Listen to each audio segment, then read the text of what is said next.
Pasado alas 2 ng madaling araw noong December 4, kuha sa CCTV ng bahay na ito sa Purok 24 San Carlos Heights sa Barangay Irisa ng pagpasok ng lalaking ito.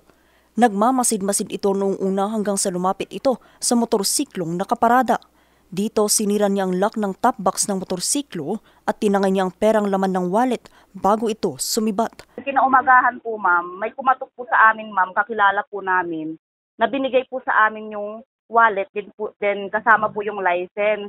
Then nung ginising ko po yung kapatid ko na may-ari po ng motor, nagulat po siya na bakit daw po nakalabas yung wallet niya samantalang nasa compartment daw yun, then nakalock po yung compartment. Ayon sa biktima, hindi raw ito ang unang pagkakataon na mayroong nanakawan sa kanilang lugar.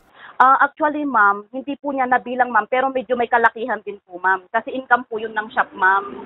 Hindi po ito first time ma'am. Actually ma'am, yung neighbor po namin ma'am, nawalan din po sila ng cellphone ma'am, but hindi po nila yung na-i-blatter ma'am. Kasi po super busy po sila ma'am. Pero ang problema, hindi na naire-report sa barangay ang ganitong mga insidente.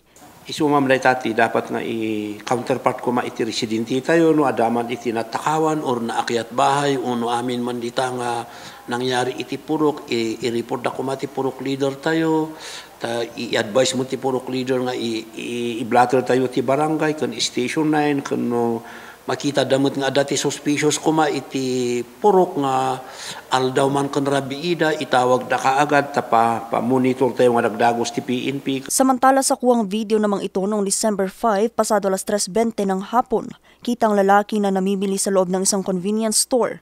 Maya-maya nagmasid-masid ito at mayroong hinahanap.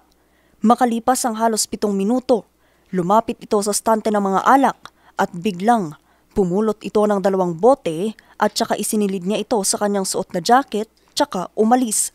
Pero makalipas ang ilang minuto, bumalik pa ito at pumulot pa ng 1 bote tsaka isinilid naman sa kanyang pantalon tsaka sumibat. Yes, we advise yung mga nakakaranas ng pagnanakaw, mga akyat bahay, mga salisi, to report the incident para naman malaman namin na may mga ganong insidente. So as we could have yung mga interventions natin.